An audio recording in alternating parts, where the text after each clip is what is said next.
Stop. You haven't subscribed to the channel yet. Subscribe now. We have new stories every day. Now, let's go.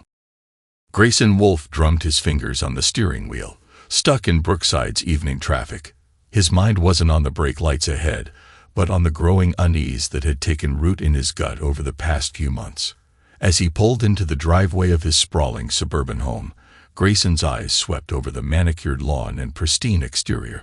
Everything looked perfect, just as it always had. But appearances, he was learning, could be deceiving. He entered the house, calling out, "I'm home." Silence greeted him. Grayson's brow furrowed as he made his way through the foyer, his footsteps echoing on the marble floors. The house felt empty, devoid of the warmth it once held. "Diana," he called again, loosening his tie. "In here," came a distant reply from the kitchen. Grayson found his wife hunched over her phone at the kitchen island, manicured nails tapping away at the screen. She barely glanced up as he entered. "Hey," he said, leaning in for a kiss. Diana turned her head at the last second, his lips grazing her cheek instead. "How was your day?" Grayson asked, trying to keep the hurt from his voice. Diana shrugged, eyes still glued to her phone. "Fine, busy." Grayson opened the fridge, grabbing a bottle of water. He took a long swig, studying his wife over the rim of the bottle. Her golden hair was perfectly styled. Her makeup was flawless. She looked ready for a night out, not a quiet evening at home.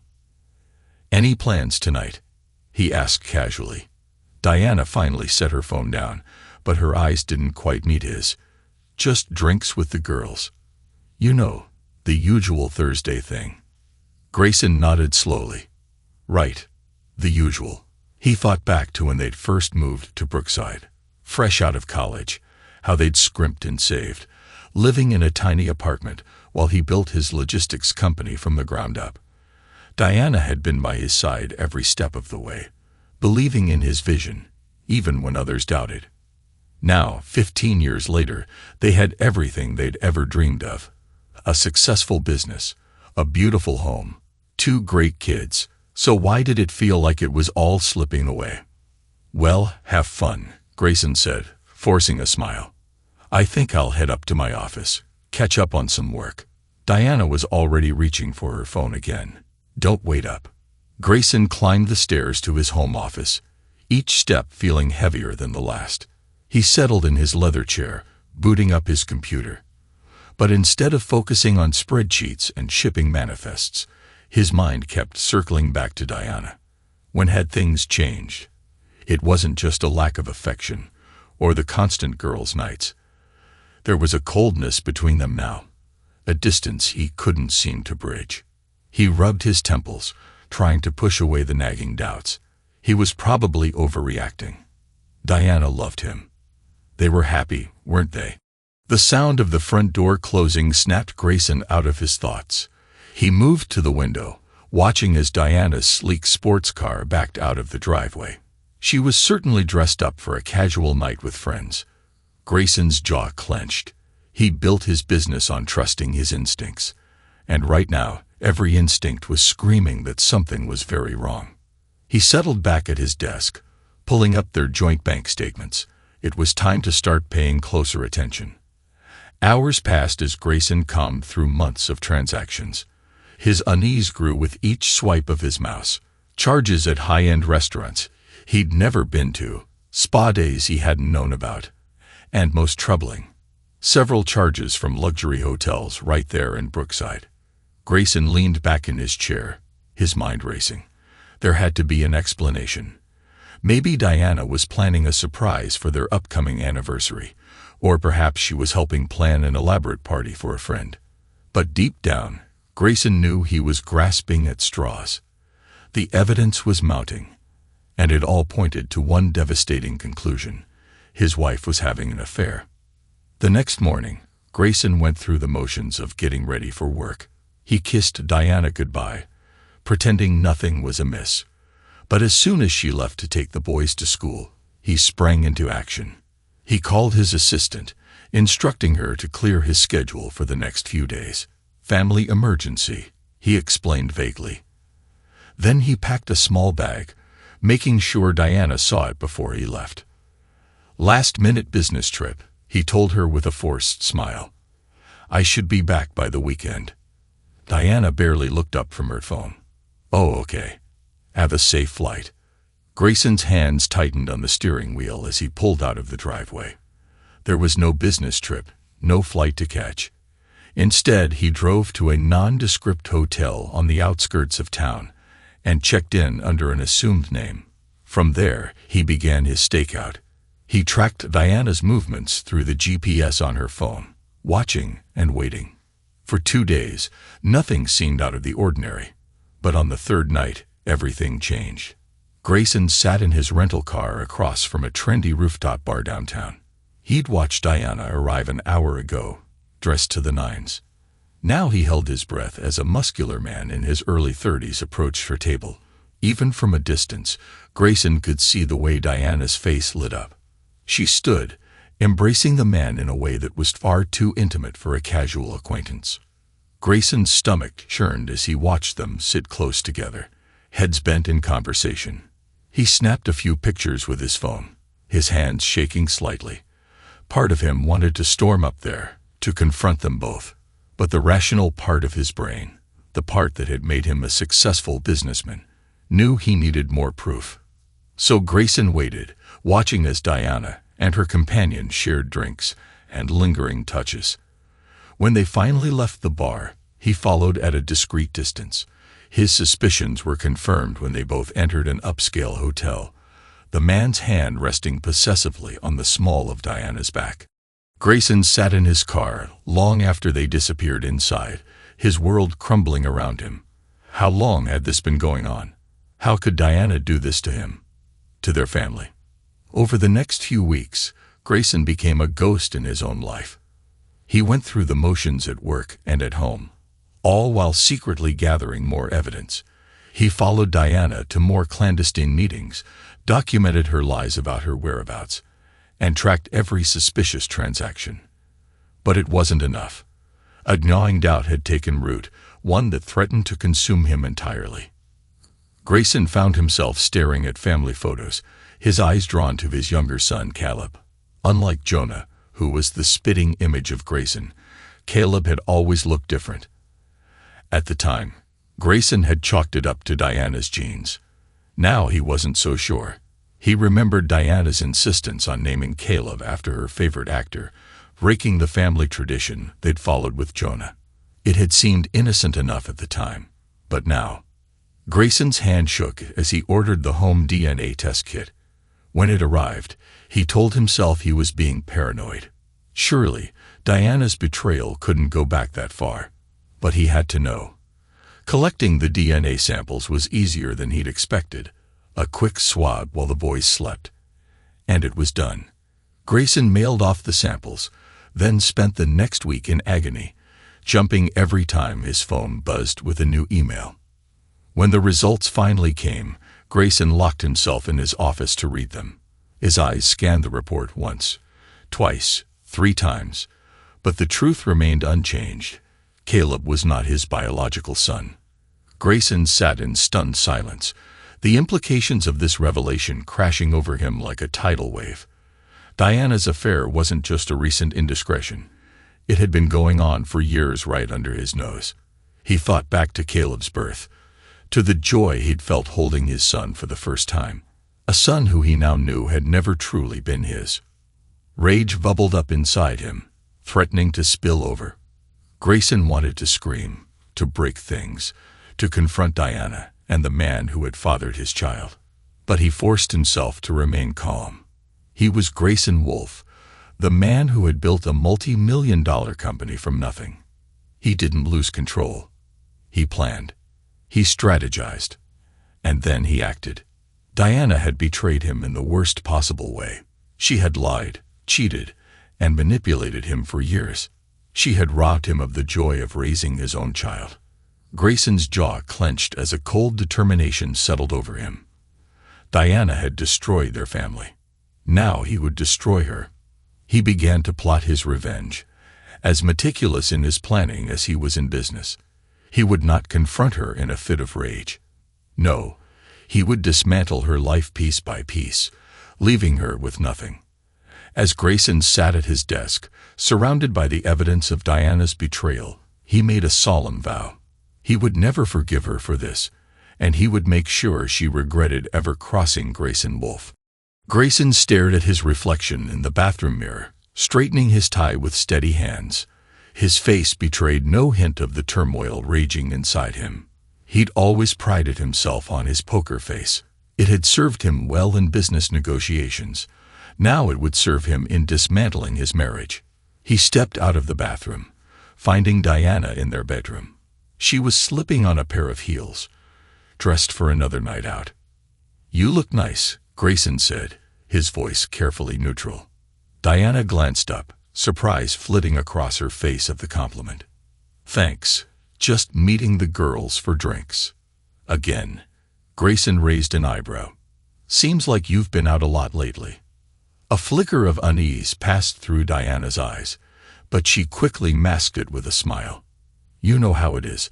Layla's going through a rough patch with her divorce. We're trying to keep her spirits up." Grayson nodded slowly. "Right, Layla's divorce. How long has that been going on now?" "Oh, a few months, I think." Diana busied herself with her purse, avoiding his gaze. "Funny," Grayson mused, leaning against the doorframe. "I ran into Layla's husband at the gym last week. He seemed pretty happy for a guy going through a divorce." Diana froze for a moment, then forced out a laugh. "Oh well, you know how these things go. On again, off again. Who can keep track?" "Who indeed?" Grayson murmured. He watched as Diana hurried out, her heels clicking on the hardwood floors. As soon as the front door closed, Grayson sprang into action. He headed to his home office, pulling up the carefully organized files he'd been compiling for weeks. Bank statements, credit card bills, phone records, all meticulously documented evidence of Diana's affair. But it wasn't enough. Grayson needed to ensure that when he made his move, Diana would be left with nothing. He picked up his phone, dialing a familiar number. "Ryan, it's Grayson. I need a favor." Ryan Beck, Grayson's longtime friend and business attorney, answered immediately. "Grayson, what's up? Everything okay?" Grayson's voice was cold as he replied. "No, everything's not okay. I need you to start preparing divorce papers, and I need it done quietly." There was a pause on the other end of the line. "Divorce papers? Grayson, are you sure about this?" "More sure than I've ever been," Grayson said firmly. "Diana's been having an affair for years, apparently. Caleb isn't even mine." "Jesus, Grayson, I'm so sorry. I don't even know what to say." "Don't say anything. Just get the papers ready. I want to make sure I'm protected. The company, the assets. I want it all locked down." "Understood," Ryan replied, his voice taking on a professional tone. "I'll get right on it. And Grayson, we'll make her pay for this." Grayson's grip tightened on the phone. "Oh, I'm counting on it." Over the next few weeks, Grayson played the role of unsuspecting husband perfectly. He went to work, came home, and even managed to share meals with Diana and the boys without betraying his true feelings. All the while, he was setting the stage for his revenge. One evening, as they were cleaning up after dinner, Grayson casually mentioned, "I've been thinking, we should take a family trip soon, maybe go fishing up in the mountains." Diana looked up from the dishes, surprise evident on her face. "Really? That's a great idea, Grayson. The boys would love it." Grayson nodded, a small smile playing on his lips. "Great. How about next weekend? I'll make the arrangements." "Next weekend?" Diana's voice hitched slightly. "Oh, I don't know if I can. I have plans." "Plans?" Grayson raised an eyebrow. "What could be more important than family time, Diana?" He watched as she squirmed, trying to come up with an excuse. "It's just, Layla, you know, she's still having a hard time. We were going to have a girls' weekend." Grayson leaned against the counter, his eyes boring into hers. Layla again. Funny how her problems always seem to coincide with our family plans. Diana's face flushed. What's that supposed to mean? Nothing, Grayson said, his voice deceptively light. Just an observation. But hey, if Layla's more important than your family. He turned to leave the kitchen, pausing in the doorway. I'll take the boys myself. You enjoy your girls' weekend. As he walked away, Grayson allowed himself a small, grim smile. Everything was falling into place. The day of the fishing trip arrived. Grayson packed up the car, making sure the boys had everything they needed. As they were about to leave, Diana came out to say goodbye. Have a great time, she said, hugging Jonah and Caleb. Catch a big one for me. Grayson watched the exchange, his heart twisting as he looked at Caleb, the boy he'd raised as his own, loved as his own, the boy who had no idea his entire world was about to change. We will, Grayson replied, his voice steady. You have fun too, Diana. Don't do anything I wouldn't do. A flicker of unease passed across Diana's face, but she quickly masked it with a smile. Of course not. Drive safe. As they pulled out of the driveway, Jonah piped up from the backseat. Dad, I thought we were going to the mountains. This isn't the way. Grayson met his son's eyes in the rearview mirror. Change of plans, buddy. We're going somewhere else. Somewhere special. He drove them into the heart of Brookside, pulling up in front of a luxurious hotel. The same hotel he knew Diana had been meeting her lover. Wow, Caleb exclaimed. Are we staying here? Grayson nodded, leading them inside. We sure are. It's a surprise for you boys. As they entered the lavish suite, Grayson's phone buzzed. A text from his private investigator. They've arrived. Grayson took a deep breath, steeling himself for what was to come. He turned to his sons, his heart heavy. Boys, there's something I need to show you. He opened his laptop, pulling up a video file.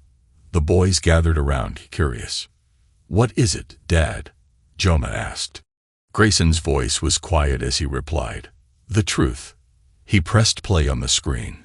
Crystal clear security footage showed Diana entering the hotel arm in arm with a muscular man. They were laughing, touching each other intimately as they made their way to the elevator. Dad. Caleb's voice was small, confused. Is that Mom? Grayson nodded, his jaw clenched. Yes, Caleb. That's your mother. And that man. That's Austin. He's been seeing your mother for a very long time. Jonah's face contorted with anger. She's cheating on you. How could she do that? There's more, Grayson said softly. He turned to Caleb, his heart breaking. Caleb, Austin is your biological father. The room fell silent, the weight of Grayson's words hanging heavy in the air. Caleb's face crumpled, tears welling in his eyes. What? No, that can't be true. You're my dad. Grayson pulled Caleb into a tight hug. I will always be your dad, Caleb. Nothing will ever change that. But biologically, Austin is your father. Jonah jumped up, his fists clenched. I hate her. How could she do this to us? Sit down, Jonah, Grayson said firmly. I know you're angry. I am too. But what's going to happen next is on me, not you boys. He stood, walking to the window. In the reflection, he could see Diana and Austin entering the hotel, right on schedule. From now on, Grayson said, his voice cold, Austin's in charge. I'm done. He snapped a photo of the three of them, capturing the moment of revelation. Without another word, he walked out of the room, leaving his sons stunned and confused. In the hallway, Grayson took a deep breath, steadying himself.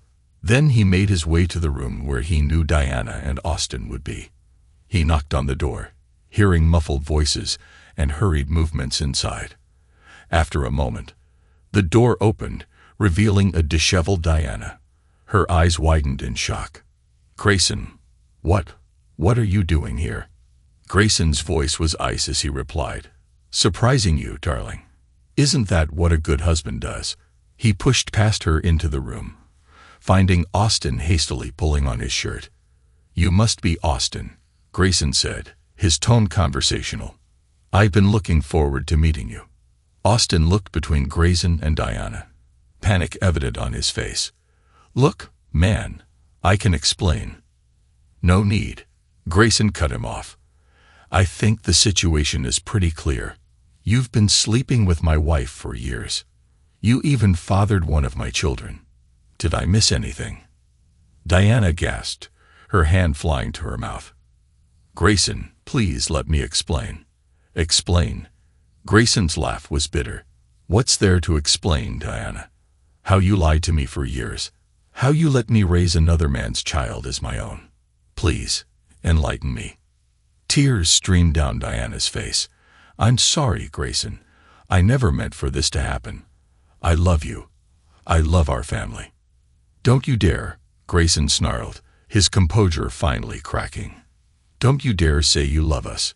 If you loved us, you wouldn't have destroyed everything we built together." He turned to Austin, who was standing awkwardly by the bed. "Congratulations, Austin. You're a father. Caleb's your son. He's in room 507 with his brother. I suggest you go introduce yourself properly." Austin's face paled. "What? I'm not ready to be a father." Grayson's smile was cruel. "That's too bad. Because from now on, he's your responsibility. I'm done cleaning up your messes." He reached into his pocket, pulling out a thick envelope. He tossed it on the bed. "Divorce papers, Diana. I suggest you read them carefully. You'll find I've been quite thorough in protecting what's mine." Diana lunged for him, grabbing his arm. "Grayson, please. We can work this out. I'll do anything. Please don't throw away our marriage." Grayson jerked his arm away, his eyes cold. "Our marriage? You threw that away the moment you decided to be with another man. It's over, Diana. You made your choice. Now you get to live with it." He walked to the door, pausing with his hand on the knob. "Oh, and Diana, don't bother coming home. Your things will be packed and sent to you. I suggest you find a good lawyer. You're going to need one." With that, he walked out, leaving Diana sobbing and Austin stunned. As he made his way back to his sons, Grayson felt a weight lift from his shoulders. The truth was out. The destruction of Diana's carefully crafted lies was complete. Now it was time to rebuild, to create a new life for himself and for Jonah. And though it pained him, he knew he had to let Caleb go.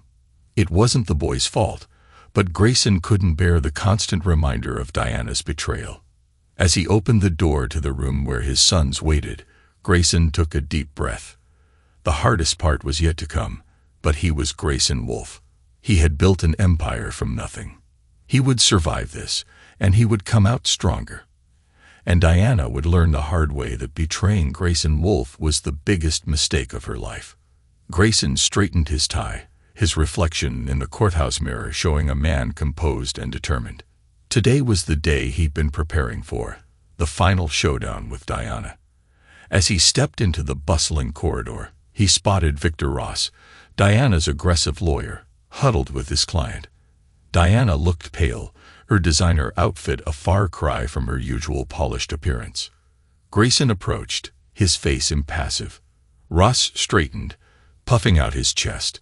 "Mr. Wolf," Ross said, his tone clipped. "I hope you're prepared to be reasonable today. My client is entitled to." "Save it for the judge, Ross." Grayson cut him off, his eyes locked with Diana's. "Ready for this?" Diana's lip trembled. "Grayson, please. Can we talk about this? In private?" Grayson's gaze remained cold. "We're way past talking, Diana. You made your choices. Now face the consequences." Before she could respond, the bailiff called out, "Wolf versus Wolf. The court is now in session." Inside the courtroom, Grayson sat stoically as Ross launched into his opening statement. "Your Honor," Ross began, his voice dripping with fake sincerity. "My client, Mrs. Wolf, has been a devoted wife and mother for over 15 years. Yes, she made a mistake, a single indiscretion born out of loneliness and neglect." Grayson's jaw clenched at the blatant lie.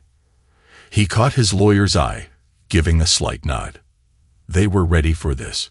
When it was their turn, Kimberly Chang stood. "Your Honor, Mr. Ross paints a touching picture.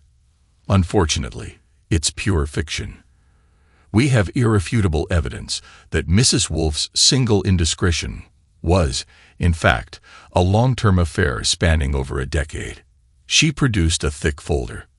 Bank statements showing Mrs. Wolf's misuse of joint funds to finance her affair, hotel receipts, phone records, and most damning of all, DNA test results proving that Mr. Wolf is not the biological father of their younger son. A gasp rippled through the courtroom. Grayson kept his eyes forward, refusing to look at Diana. Ross sputtered. "Objection, Your Honor. This is nothing but character assassination." "Overruled," the judge said firmly. "Ms. Chung, please continue." The trial stretched on, a parade of evidence and testimony that systematically dismantled Diana's claims. Grayson took the stand, his voice steady as he recounted the discovery of Diana's betrayal. "Mr. Wolf," Ross began his cross-examination, "isn't it true that you were often absent due to work commitments, that you prioritized your company over your family?" Grayson's eyes narrowed. "I built that company to provide for my family, Mr. Ross. Every late night, every business trip, it was all for them, for a future I thought we were building together." "And yet," Ross pressed, "you never noticed your wife's unhappiness, her loneliness." "Objection," Kimberly called out. "Argumentative." "Sustained," the judge nodded. Grayson leaned forward, his voice low and intense. "I trusted my wife, Mr. Ross. I believed in our vows, in the life we built. If Diana was unhappy, she had every opportunity to talk to me. Instead, she chose to lie, to cheat, to pass off another man's child as mine. Those aren't the actions of a lonely, neglected wife. They're the actions of a selfish, deceitful woman who cared more about her own desires than her family." Ross faltered, clearly not expecting such a direct response. "No further questions, Your Honor." As Grayson stepped down, he caught Diana's eye. She was crying silently, but he felt nothing. No pity, no remorse. Just a cold determination to see this through. The judge called a recess, and Grayson stepped out into the hallway. He found Jonah waiting, looking uncomfortable in his suit. "Hey, champ," Grayson said softly. "You didn't have to come." Jonah shrugged, his face a mix of anger and sadness. "I wanted to be here for you, Dad." Grayson pulled him into a hug, his throat tight. "I'm sorry you're going through this, Jonah, but I promise you, we're gonna be okay." "I know," Jonah mumbled into Grayson's shoulder. I miss Caleb. Is he really not coming back?" Grayson sighed, pulling back to look at his son. "That's up to Caleb, buddy. And Austin. But no matter what, Caleb will always be your brother. That doesn't change." Jonah nodded, wiping his eyes. "I hate her, Dad, for what she did to us." "I know," Grayson said, his voice firm. "But don't let that hate consume you, Jonah. We're gonna build a new life, you and me, a better one." As they headed back into the courtroom, Grayson spotted Austin lurking near the back, looking uncomfortable. Their eyes met, and Grayson felt a surge of satisfaction at the fear he saw there. The final arguments were made, and then it was time for the judge's ruling. The courtroom fell silent as she cleared her throat. "After careful consideration of all evidence presented, this court finds in favor of Mr. Wolf," the judge declared. "Mrs. Wolf's infidelity and financial mismanagement have been clearly established. Therefore, Mr. Wolf will retain full ownership of his company and primary custody of their biological son, Jonah." Grayson allowed himself a small, grim smile as the judge continued. "Mrs. Wolf will receive a modest portion of the marital assets, as outlined in the prenuptial agreement. As for the younger child, Caleb, given the DNA evidence, custody will be determined in a separate hearing with his biological father." The gavel came down with a final, resounding thud. It was over. Grayson stood, shaking hands with Kimberly. "Thank you," he said simply. She nodded, understanding the weight of those 2 words. "You're welcome, Grayson. Take care of yourself, and Jonah." As Grayson turned to leave, Diana rushed over, her face streaked with tears. "Grayson, please. You can't do this. Where am I supposed to go? What about Caleb?" Grayson's voice was ice as he replied, "You should have thought about that before you decided to destroy our family, Diana. As for Caleb, that's between you and Austin now." He walked away, leaving Diana sobbing in the middle of the courtroom. As he passed Austin, Grayson paused. "I suggest you step up, Austin," he said coldly. "You've got a son to take care of now." Austin nodded weakly, looking shell-shocked. Grayson felt a twinge of guilt about Caleb, but he pushed it aside. He couldn't be the boy's father, not now. The wound was too raw, the reminder too painful. Weeks passed. Grayson threw himself into his work, into rebuilding his life with Jonah. They moved to a new house, started fresh. But the pain lingered, a constant undercurrent in their lives. One evening, as Grayson was working late in his home office, his phone buzzed. A text from an unknown number. He opened it to find a photo of Caleb, looking sad and lost in what appeared to be a small rundown apartment. Another text followed. "He misses you. We both do. Can we talk?" Grayson's hand tightened on the phone. For a moment, he was tempted to reach out, to try and salvage something from the wreckage of his family. But then he remembered the years of lies, the depth of Diana's betrayal. With a decisive click, he blocked the number. Just then, there was a knock at his office door.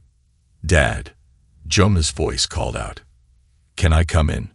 "Sure, buddy," Grayson replied, pushing thoughts of Diana and Caleb aside. Jonah entered, looking nervous. "Dad, I got into that summer engineering program, the one in California." Grayson's face broke into a genuine smile. "That's fantastic, Jonah. I'm so proud of you." "Thanks," Jonah said, fidgeting with the hem of his shirt, "but it's for 6 weeks. Is it okay if I go? I don't want to leave you alone." Grayson stood, walking around the desk to put his hands on Jonah's shoulders. "Jonah, listen to me. You are not responsible for my happiness. I want you to go, to learn, to experience new things. I'll be fine."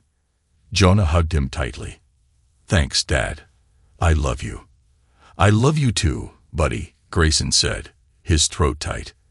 As Jonah left the room, Grayson turned to look out the window. The city skyline stretched before him, a vista of possibilities. He thought about how far he'd come. From that small town in Redwood to here, he built an empire once. He could do it again. But this time, it would be different. This time, he'd be wiser, stronger. He'd learned the hard way that trust was a luxury he couldn't afford. Grayson's phone buzzed again. This time, it was a message from Naomi Brooks, a lawyer he'd met recently at a charity event.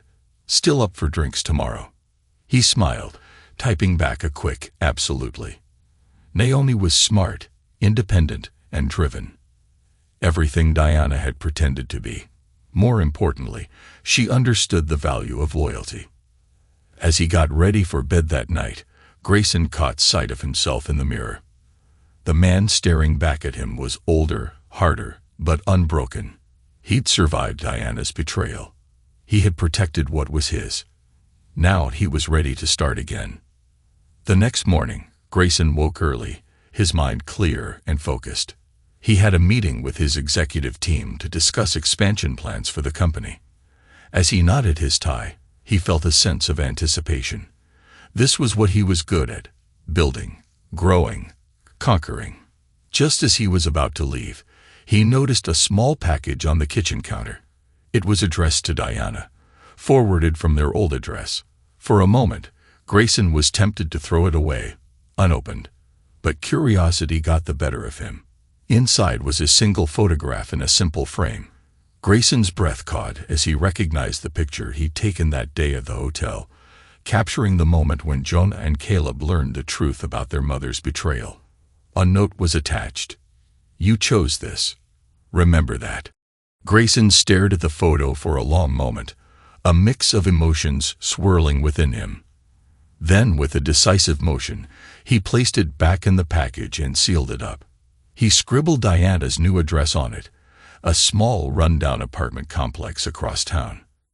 As he handed the package to his assistant to be mailed, Grayson felt a sense of finality. This was the last piece of unfinished business, the final reminder of the life he'd left behind. "Is that everything, Mr. Wolf?" his assistant asked. Grayson nodded, a small grim smile playing on his lips. "Yes, that's everything. Now let's focus on the future." He strode out of the house, ready to face whatever challenges lay ahead. Grayson Wolf had been knocked down, but he'd gotten back up, stronger than ever. And this time, nothing and no one would stand in his way. As he drove to the office, Grayson's phone rang. It was Naomi. "Morning, Grayson." Her voice came through the speaker, warm and professional. "Just wanted to confirm our dinner plans for tonight. I've made reservations at that new place downtown." "Sounds perfect," Grayson replied, feeling a spark of anticipation. "Looking forward to it, Naomi." As he hung up, Grayson caught sight of his reflection in the rearview mirror. The man looking back at him was different from the one who discovered his wife's betrayal all those months ago. This man was harder, yes, but also more resilient, more determined. Grayson pulled into the parking lot of his company headquarters, the towering building a testament to everything he'd built. As he walked through the lobby, employees nodded respectfully, a few offering quiet, "Good morning, Mr. Wolf." In the elevator, Grayson allowed himself a moment of reflection. He'd lost a lot, the family he thought he had and the life he'd built. But he'd gained something too, a clear vision of who he was and what he was capable of, and the knowledge that he could trust himself, even if he couldn't trust anyone else. The elevator doors opened onto the executive floor. Grayson stepped out, ready to lead his company into a new era of growth and success. Whatever the future held, he would face it on his own terms. As he pushed open the boardroom doors, Grayson felt a sense of purpose wash over him. This was where he belonged. This was what he was meant to do. "Good morning, everyone," he said, his voice strong and confident. "Let's get started." Thanks to everyone who took the time to listen to today's stories.